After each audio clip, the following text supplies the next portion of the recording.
Hello friends, स्वागत है आपका मेरे यूट्यूब चैनल पर। आई होप आप लोग सब सही होंगे और अपने एग्जाम के अच्छे से प्रिपरेशन कर रहे होंगे।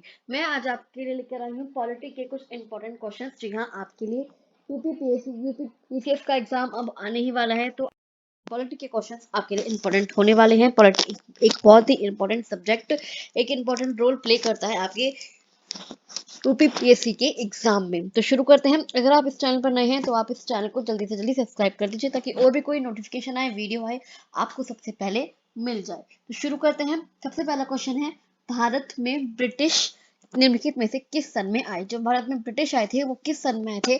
तो वो आपके आए थे, कब आए थे? वो आपके आए थे 1608 ईस्वी में।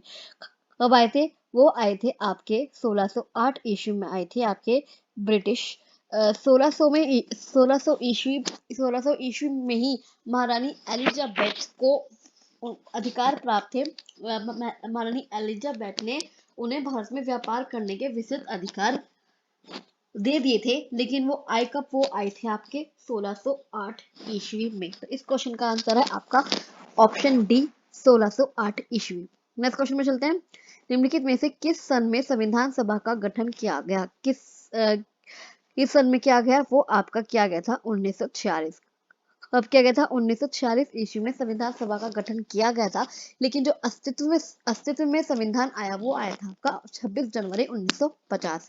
26 जनवरी 1950 को आपका संविधान लागू किया गया था, लेकिन जो उसका गठन किया गया, जो उसकी नींव रखी गई थी, वो आपकी गई थी 1946 ईस्वी में, जब स्वतंत्रता मिलने के साथ ही एहसास हुआ कि संविधान की आवश्यकता है।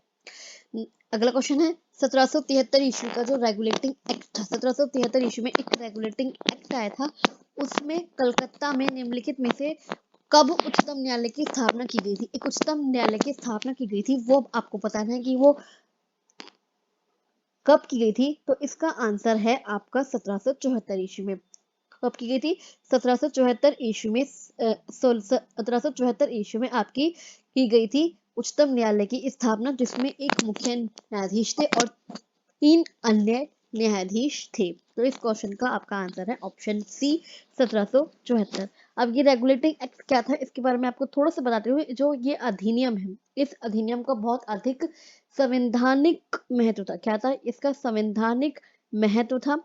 ये भारत में ईस्ट इंडिया कंपनी के कार्यों को नियमित और नियंत्रित करने की दिशा में, कि भारत में जो ईस्ट इंडिया कंपनी है उसका उनके जो कार्य हैं वो नियंत्रित और नियमित किए जाएं, उनके द्वारा उठाया गया, ब्रिटिश सरकार के द्वारा उठाया गया ये पहला कदम था। तो इस क्वेश्चन का आपका आंसर है ऑप्शन सी, 1774 ईस्वी। नेक्स्ट क्वेश्चन पे आते हैं।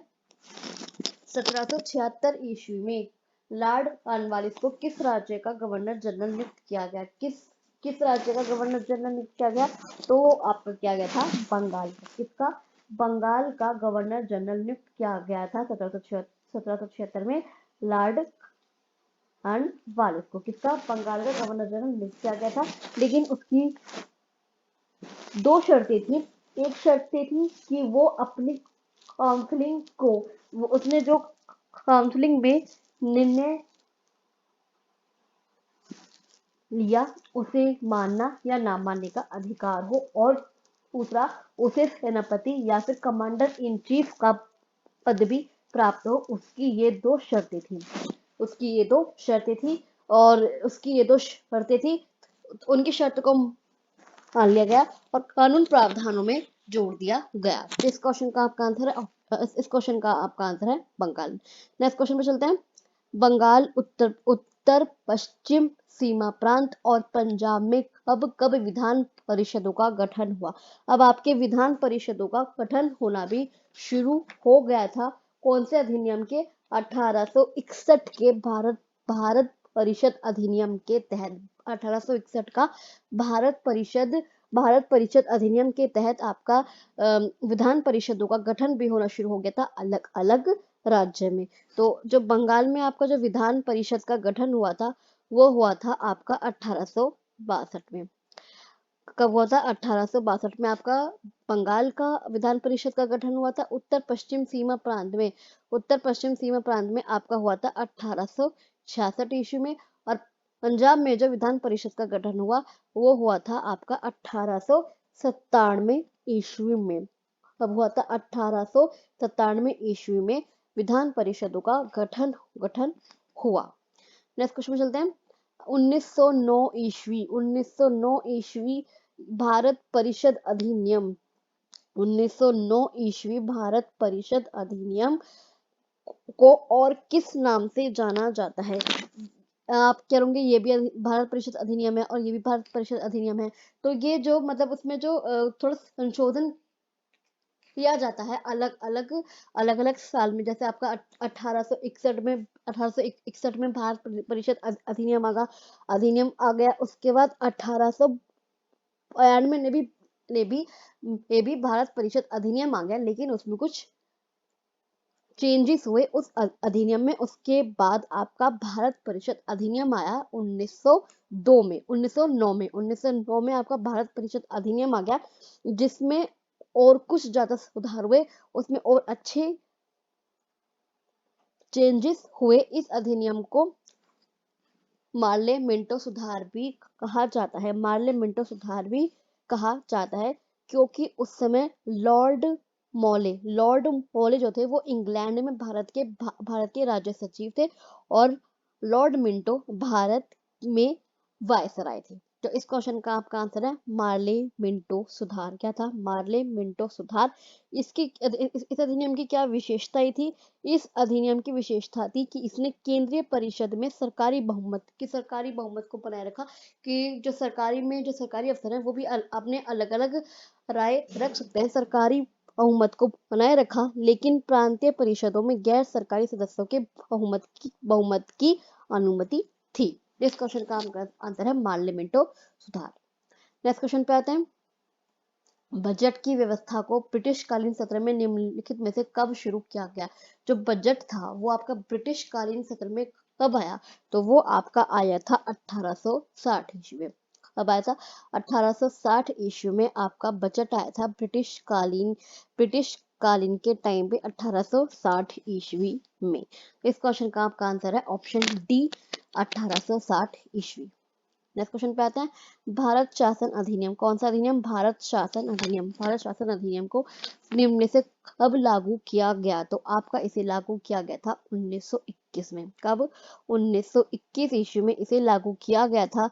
लेकिन जो इसको बनाया गया, जो इसको पहली बार घोषित किया गया था, वो आपका ये समझिएगा 1917 ईस्वी में 1917 ईस्वी में इसे घोषित किया गया था।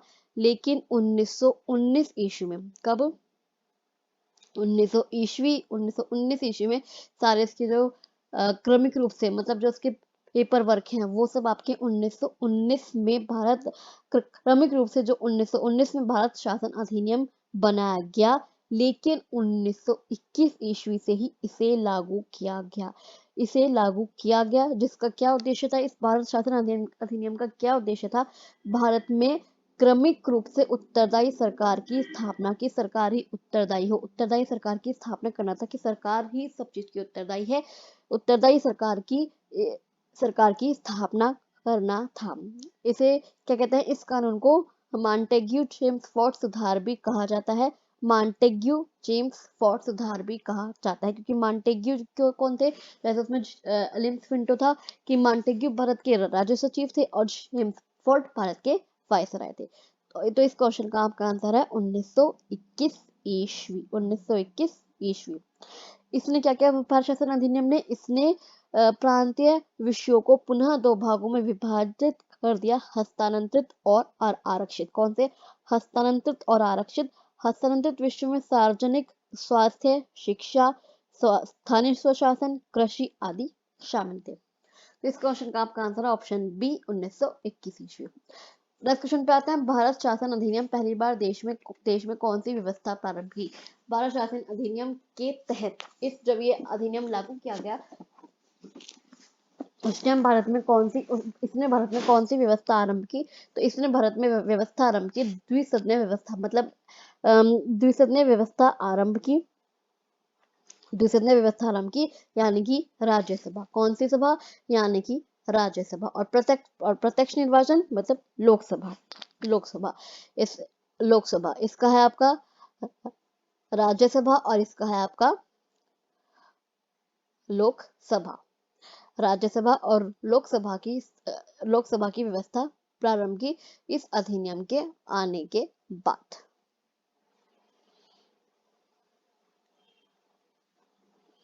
तो इस क्वेश्चन का आपका आंसर है द्विसदनीय व्यवस्था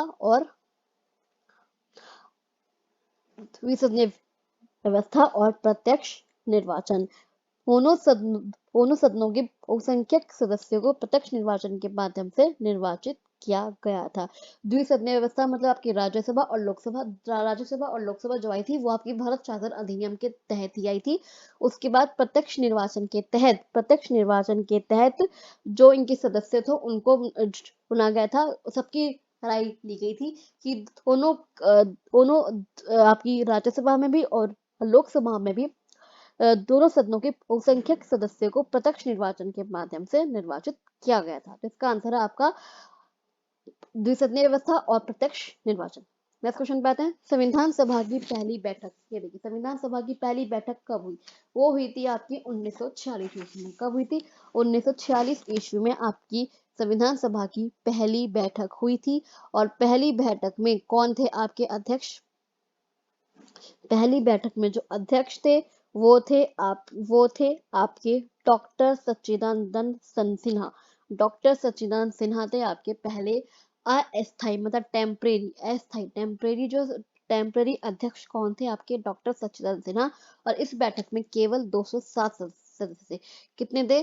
207 सदस्य ही थे इस बैठक में। इस बैठक में केवल 207 सदस्य ही थे, क्योंकि जो मुस्लिम लीग थी उन्होंने इस बैठक का बहिष्कार कर दिया था। और पाकिस्तान की अलग मांग भी तभी से शुरू हुई थी कि पाकिस्तान अलग होना चाहिए।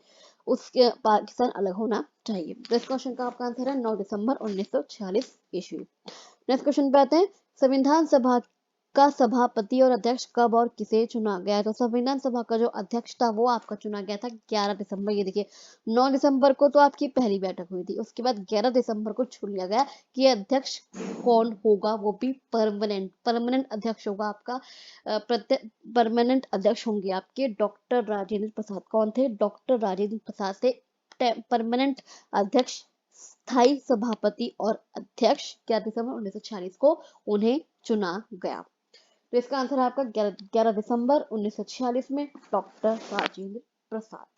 तो ये थे आज के क्वेश्चन। आई होप आपको ये क्वेश्चंस अच्छे लगे होंगे, आपको ये वीडियो अच्छा लगा होगा। अगर आपको ये वीडियो अच्छा लगा हो तो आप इस वीडियो को लाइक कर सकते हैं, शेयर कर सकते हैं और इस चैनल को सब्सक्राइब जरूर कर दीजिएगा, क्योंकि मैं आप लोगों के लिए क्योंकि मैं आप लोग के लिए चाहे यूपीएससी के अपडेट, यूपीपीएससी और यूपीपी पीसीएल या उनकी अपडेट्स, नोटिफिकेशन, वैकेंसी के अपडेट्स, वो सब कुछ, या फिर स्टडी मटेरियल्स मैं आप लोग के लिए प्रोवाइड कराती रहती हूँ।